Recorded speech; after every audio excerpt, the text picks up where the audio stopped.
As usual, thanking God again. Let's pick up on a theme that we saw back in Psalms roughly 92 through 98, and again in Ecclesiastes 12, and that being seasons, understanding that life brings us individually into seasons. The end of the book of Jeremiah seems to describe the way that God is bringing nations into seasons. Generally, seasons of accountability, a concept we saw all the way back in the book of Isaiah, as much of it split God's attention between his judgment or seasons of accountability on his people, Israel, and the surrounding nations. Now, as we said, Jeremiah is talking about that judgment on the surrounding nations. This season, as its attention or God's attention turns to Moab, seems to describe their season of accountability as a season of shame. So let's use that as a title in this chapter, chapter 48. It starts out in verses 1 through 9, as we said, focusing God's attention on Moab, issuing a woe to Nebo and at least one of its other cities, describing the way that they are laid waste and broken in shame. Silence describing what is going to come over at least some of the Moabites, understanding the desolation and destruction coming to them by way of sword, which will produce weeping in others, quite possibly.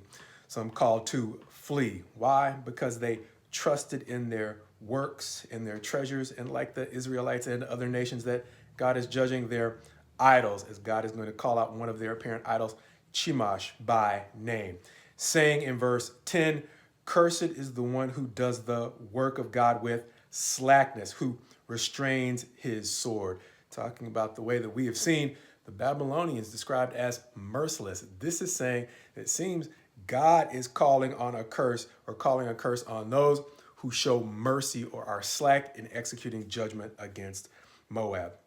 Once again, going on in verses 11 through 13, saying that at least part of this has come to Moab, a nation we haven't heard talked about a lot, even though I think Isaiah prophesied their downfall as well, but describing what caught my attention as potentially being unique about Moab's judgment, and that is the way that they were at ease from their youth, and therefore their confidence was inflated in the way that some of the other nations that might have seen hard times or harder times already might not have had. Therefore, God is talking about the way that their confidence in Chemosh, or their God, is going to erode, the way in which Judah's confidence in Bethel fled or eroded during the days of their judgment. Going on in verses 14 through 17, seeming to build on that concept of their idle or false confidence, saying, "How can you call yourselves heroes and mighty men, understanding the destruction, the calamity, and the affliction that are drawing near to you?"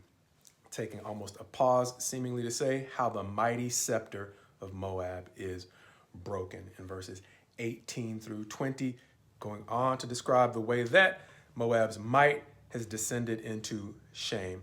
Verses 21 through 25, describing the way that judgment has come to its cities far and near. None shall escape. With verses 26 through 27, using a familiar metaphor with God's judgment, make them drunk because they magnified themselves, or Moab magnified himself against the Lord, having grown very proud. Verses 28 through 36 will describe the way that they were haughty, insolent, and false in their boasts and in their deeds. Nevertheless, it's going to describe the way that God mourns even in his judgment and days of accountability that he's bringing to Moab. Characterized by the way he is going to stop the wine presses, representing the way that he is going to end the joy in Moab. Describing even further the way that their riches have turned to ruin.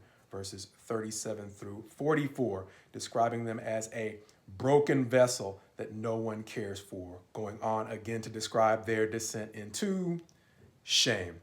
Describing their days of judgment in a way that reminded me of the way that I think the prophet Amos described God's judgment on Israel, saying that the one who escapes the terror on deck for Moab will find the pit, and the one who escapes the pit will find the snare, seeming to remind me of Psalm 73's description of the way that God brings the wicked into slippery places. Verses 45 through 46 of Jeremiah 48. However, going on to talk about the woe coming to them also in the form of captivity, as verse 47 will say, at least in a word of potential encouragement, even still, he will restore their fortunes. Concluding by saying, thus far is the judgment on Moab. As we said, potentially offering them at least a bit of a silver lining, understanding that the Moabites were descendants of God's mercy in some ways, his mercy on Lot. Even though they were born out of shame, he has brought them to a place of might. However, their might and their comfort seems to have bred a level of pride that God is now going to bring to an end by once again bringing them into a season of shame. Reminding me of what we saw in the last chapter of how impossible it can be to turn off the faucet on God's judgment once he's turned it on.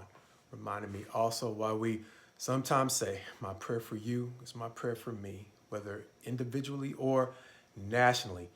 May we all, people of every tribe, nation, and tongue, seek his help in genuinely guiding us back into places of righteousness and justice, and here, humility, so that we do not provoke him into turning on our seasons of shame.